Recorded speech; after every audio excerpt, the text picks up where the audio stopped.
What's up, everyone? Welcome to Light Source Engraving. If it's your first time here, thank you so much for stopping in. If you're a returning viewer, I appreciate you popping in to check out another one. Thank you so much. Let's get this out of the way. Please like and subscribe and share. Thank you very much. Today, I have an unboxing video. This is the Atomstack A24 Ultra.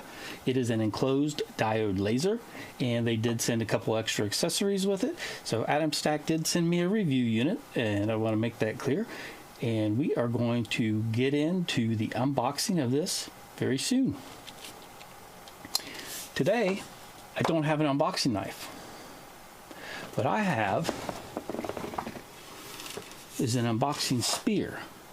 So we will be unboxing from afar using our spear.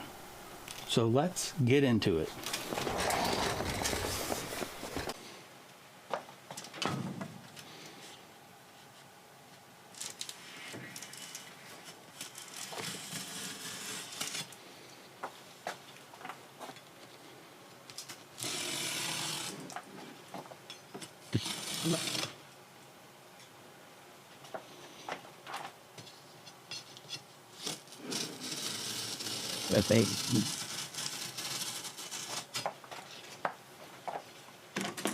All right, we'll set this down. We might need it for later. So I'll set it beside this box. And let's open it up.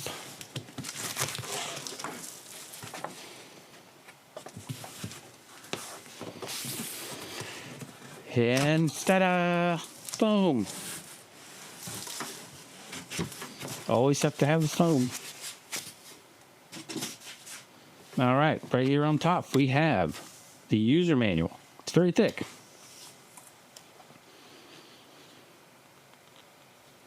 I'll let you take a gander there. Machine components, accessories, some lightburn instruction, looks like laser global instruction, and then other languages.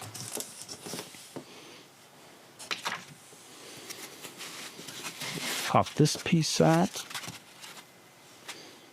Nothing there. All right. In this box, we have, or in this bag, excuse me, quality certified. It looks like this was checked at the factories.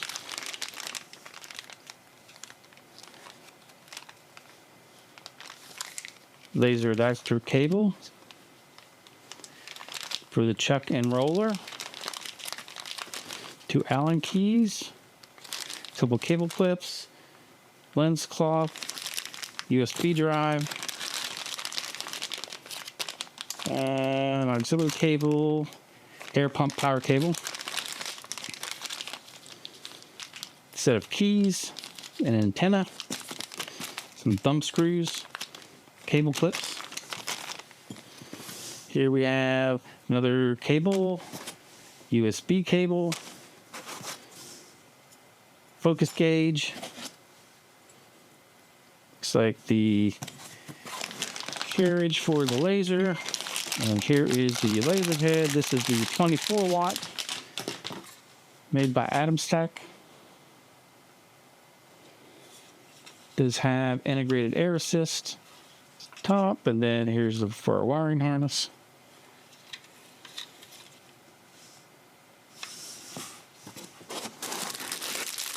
Pair of laser safety goggles. We'll test these.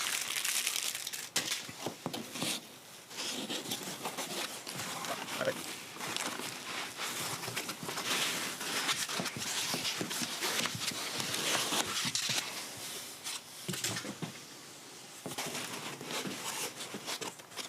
Good.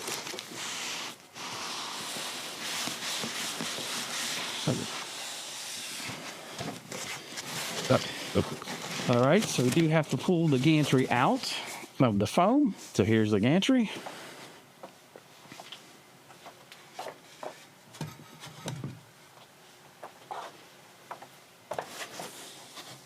Let's move this piece of foam.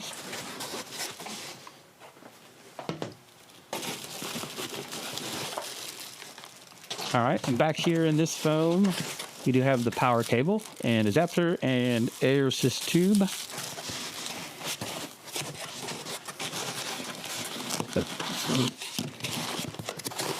All right, that looks like we do have everything. Keep noted.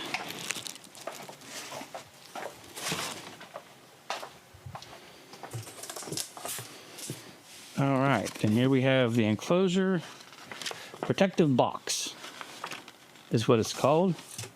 You can see protective box.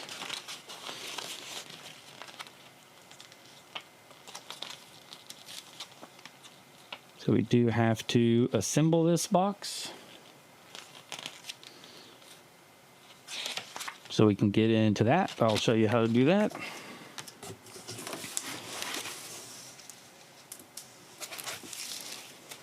Hose clamp. Looks like we have the tools needed to assemble the enclosure box. Looks like a lightburn camera card for calibrating the lightburn, or the camera in lightburn. Oh. Have a switch. I'd imagine that's for the fan. Possibly fan, maybe air assist as well. I'm just coming into this blind. I didn't watch any unboxing videos. I like to unbox and put these together without any prior knowledge. That way I'm doing this as a brand new user would, taking it right out of the box. All right, so we do have some pre-installed pieces. They did leave the protective paper on. We do have a little inline fan.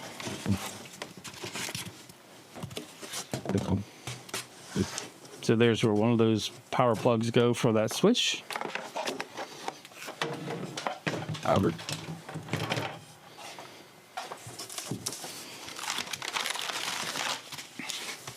This is a lot of assembly work.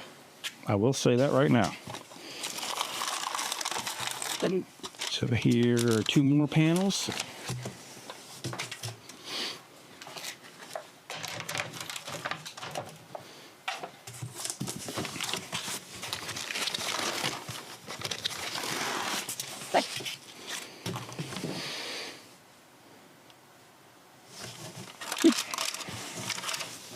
You can see would be the lid and hinge assembly.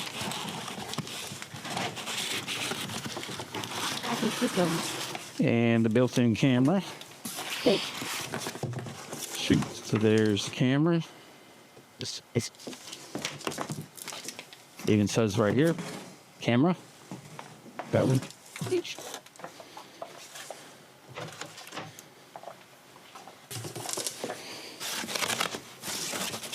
All right, don't see anything else in there. Looks like we are empty. There's no. Now we can stab the box. All right, I'm going to put the sheath back on the unboxing spear momentarily. All right, here's our two accessories. This one's already open. This is one of the Atomstack air assist pumps.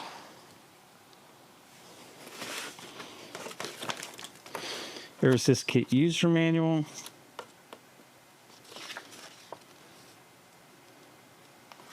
So it looks like it can be, there's a hood for 4 different models.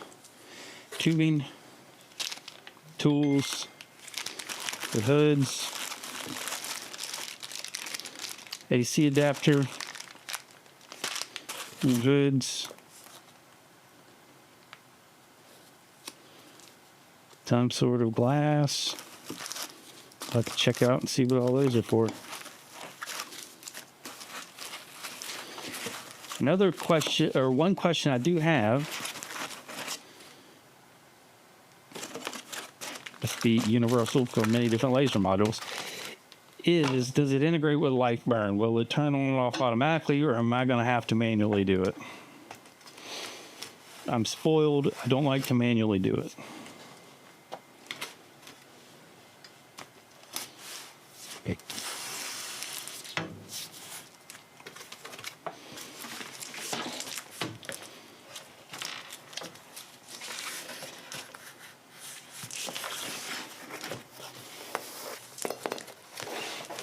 Okay, where's the, there it is.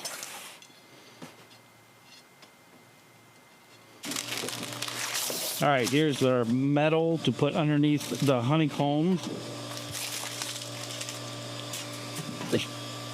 Here is the honeycomb.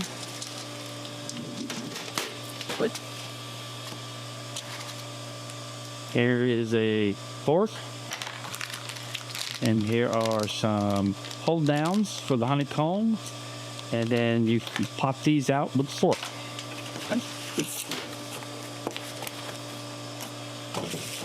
It is not marked with any measurements.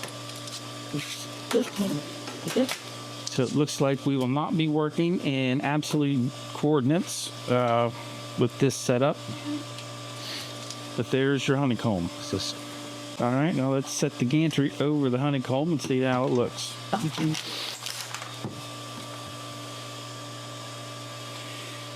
And there it is.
When installing this plate, make sure you use the top two holes on the carriage. Okay, for this plate, we not only have one thumb screw to adjust to set our height, we had two. The top.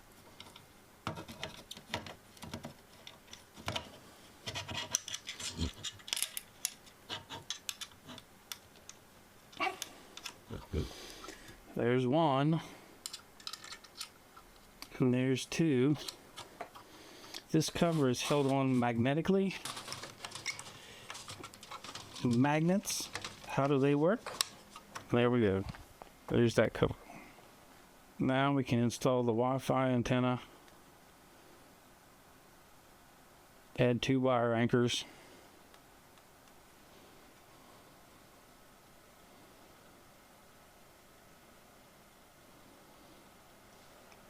Tubing an X-axis link line.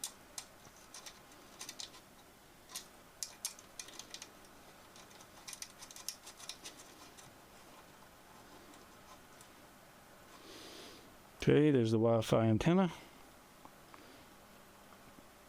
All right, here's the trachea. So it installs here. Then here is the X-axis link line.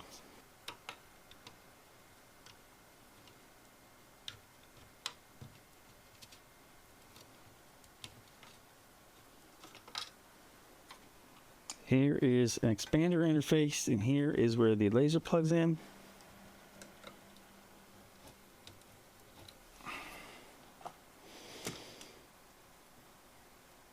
So there's a close-up of that. Cable chains would have been much better, but that's okay.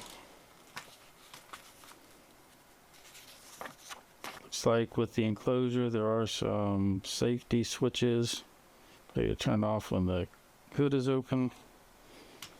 On the back here, you'll see this is where the air assist pump would plug in. So I think that's it for setup until we get the enclosure put together. I'll show you the front here. Ports for external Y-axis, USB drive, reset button, and HDMI for screen. There's the power switch, emergency stop, it's alarm LED. So there we have it. All right, next onto the enclosure. All right, now there is a cord to connect the chuck and roller. However, it does not come with those accessories. They are purchased separately. And there's also the air pump cable, power cable. However, the air pump is not included. That must be purchased separately. All right, and I've already had my first fail. There were so many pieces. I ended up knocking one off the counter, and this decided to break off. So this part of the enclosure is broke. But you do see there is an LED light strip and power connectors for that light strip built into that piece of the enclosure. All right, and then this enclosure does not have a bottom, so it just basically wraps around the frame of the machine. So you install the two panels first on the right and the left, then connect the wires. And then we install the top. Let's just go ahead and do that right now. The paper have already been off, I guess. This is more trash. Clean up. This is going to be quite tedious installing these tiny little screws. Installing these little screws in these corners. So I'm not looking forward to that very much. Alright, there's the first screw down. And again, their cord right here is in the way. Alright, there's two screws in. So, this is not going anywhere at the moment. This side is what has the broken piece. So I will have to glue that. Alright, I decided to go with super glue. So it's glued up. Again, gotta get these damn wires out of the way. What? Put the screws in. It's really hard to do when your fingers are slick from being coated in super glue because I was a little messy.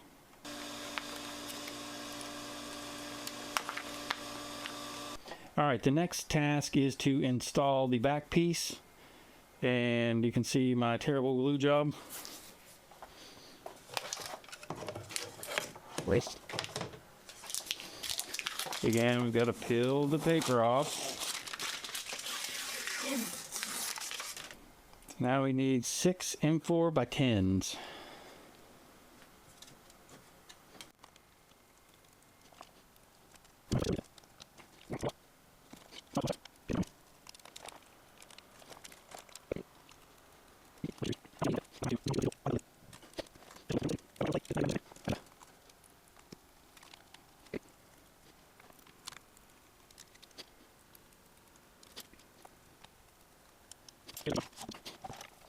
Okay, folks, now we can put the top piece on. Now, I came into this with an open mind, and I was really want to like this thing, but I'm not happy about having to peel the paper off of this plexiglass. It's taken me probably 20 extra minutes just to get all that paper off of there. All right, now we're ready for the front.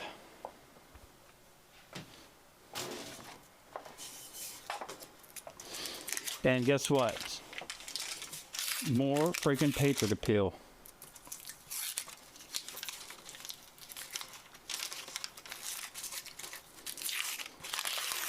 Am I being petty? This is just super annoying.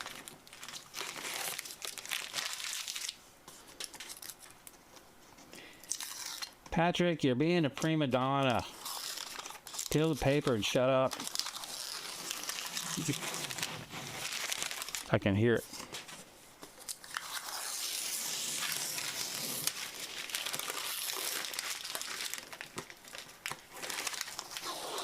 This video could have been over by now. This is definitely being split into 2 parts. Could have did one video on paper peeling.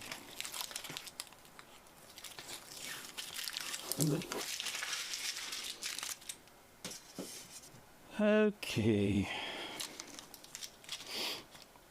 I've managed to drop 2 of the screws that I need. So I'll have to find those on the black floor, so that won't be fun. We'll get this center one in first. There's a plug back there. I assume that's how we get the camera out.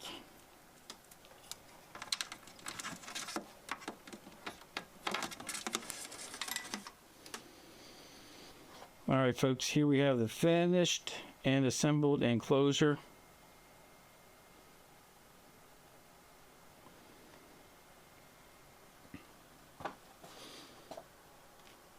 Don't know how much light leak there will be around the bottom.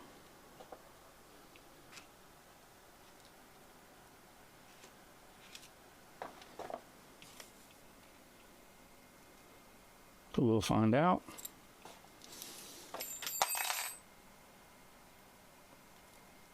And again, like I said, we won't have absolute coordinates because the honeycomb is not affixed to anything. All right, so that's most of the assembly steps. Okay, folks, I have this thing hooked up to lightburn. And what I did is had lightburn find the laser, and it found the Gerbil device, and I renamed it. And I want to show you something here that I couldn't find anywhere in the manual or online. So I just manually measured this. But in the device settings, I enabled the laser pointer offset, and X is 15, Y is 12. And what that does is allow us to use the laser pointer that's built into the laser module. I'm going to frame this little job here.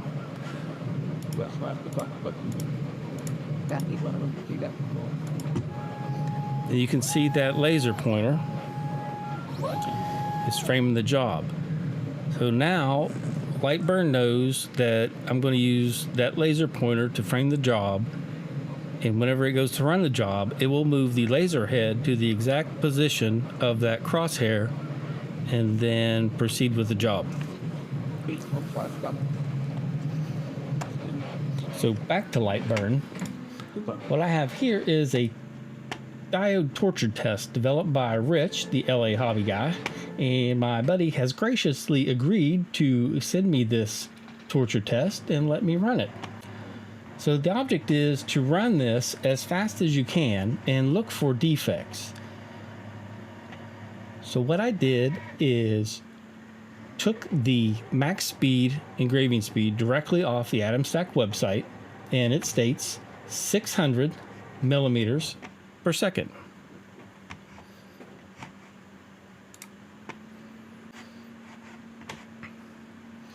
And as you can see right here in this picture, 600 millimeter per second high speed. So the first time I'm going to run this torture test, we are going to run it at 3,600 millimeters per minute. So 600 times 60 is 36,000, excuse me, 36,000 millimeters per minute. So it's going to run these lines and then the blue text in line mode at 36,000, and then it's going to attempt to cut at a speed of 500. So we're going to run this test and see how it goes, and let's just switch over to the laser cam and I'll get this started.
right, folks, as you just heard that beep, whenever you open the lid, the machine beeps, and then if there's a job running, it will stop. However, it will not cancel the job. So you can close the lid and it will continue where it left off, which is a very handy feature. So at 500 millimeter per second, per minute, we did not cut all the way through this plywood. So it looks like on the Y, it did not cut all the way through. On the X, it looks like it did, but on the Y, it did not. So X, it cut through. Let me get you on camera here. On the X, it cut through. On the Y, it did not. Now, let's look at our test pattern. All right, looking at our test pattern for the diode torture test, it's not looking too bad. It's not bad at all. Let's see if I can get a little closer. Yeah, that's not looking bad at all.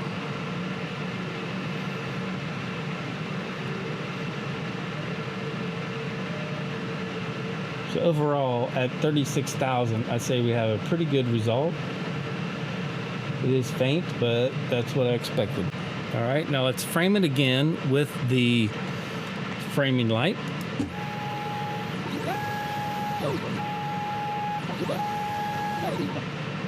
And that looks great, and looks like the offset is correct as the cuts indicated on the previous test.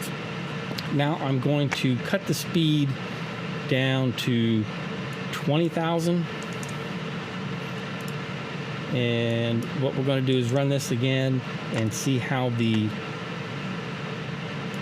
text and the lines turn out at 20,000. And I'm also going to decrease the speed of the cut to 400 millimeters per minute, and we'll see how that runs.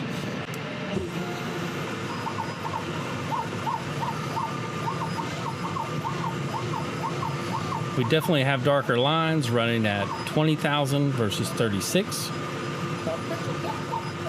So that should show up on camera a little better for you.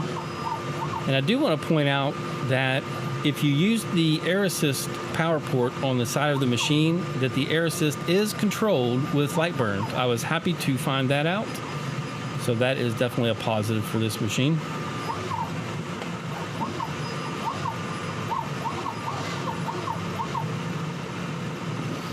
It's looking very good running those circles at that speed.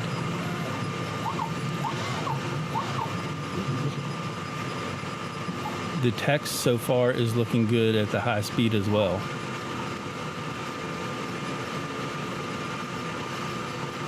And also with this test, we can measure the size of the text and the distance between the points and make sure we're getting accurate results from our stepper motors and the settings that are preloaded from the factory.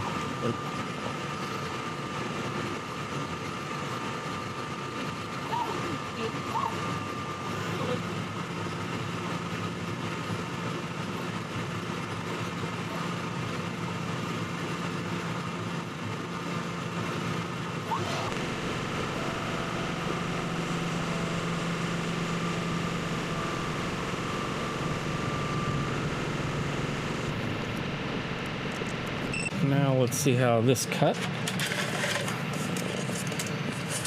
So at 400,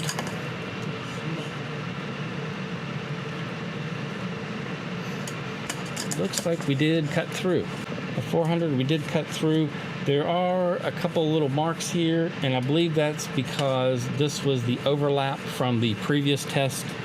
So we will ignore this. That's just overlap from the first test I ran.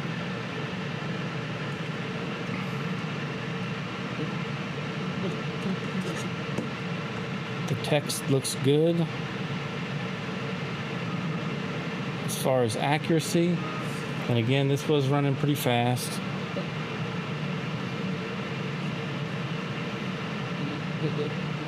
These shapes look good. Stair step there, the zigzag, star.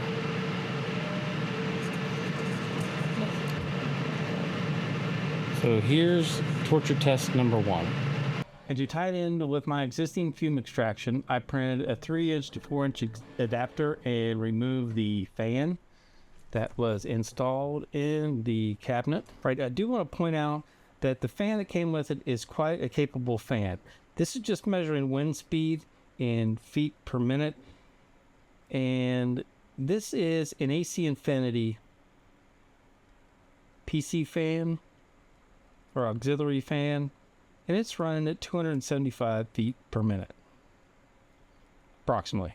This is an exact science, so just take this for what it is, a comparison between two fans. Now, let me hook this fan into the 24 volt power supply. You can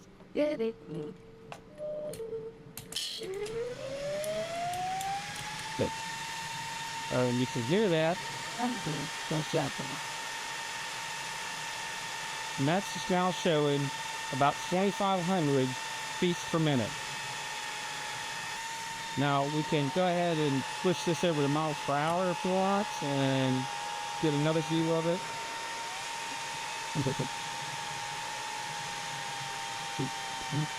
Approximately 25 miles per hour. And then if we go back to the AC Infinity, those are about 3 miles per hour. So I just wanted to show you that the fan that's installed on this machine is pretty capable of moving a lot of air. So it might be adequate for your needs. I needed to tie into my existing FUME extraction, so I printed the adapter and went that route, but just wanted to point that out. The other thing to point out, this does have a Wi-Fi antenna. You can connect to it wirelessly. It will run off of the Atomstack app on Android, and also Atomstack has their own software, and of course it is compatible with lightburn, and the air assist is controlled with lightburn. As you saw an overview of the enclosure, it does seem pretty sturdy. Despite me breaking it, it glued together well and is rock solid, mounted to the frame of the laser, so it is not moving around. It is open on the bottom, so with the honeycomb you do need the metal plate underneath of it so you don't burn the surface below unless you have a metal table. Then, as you saw from this test card, it did a really good job on making all these lines and shapes, and everything is consistent. So I am happy with that. So I haven't covered everything. I haven't covered the camera, and I haven't covered a couple other items with this laser, but there's going to be a part 2. So let's just wrap up part 1 of this unboxing and introduction to the Atomstack A24 Ultra. And so that is it for this introduction to the Atomstack A24 Ultra. I'll be back with the second video, and we'll cover the camera calibration and some of the other things going on with the machine. So I hope you've enjoyed this video. Please leave a comment with any questions or concerns you have, or anything you'd like to see in a second video. I would appreciate that. And thank you so much for patrons. Thank you for channel members for supporting the test materials that I buy to review these lasers or do all my other videos. I greatly appreciate you. Most importantly, everyone, I hope you have a great day. Thank you.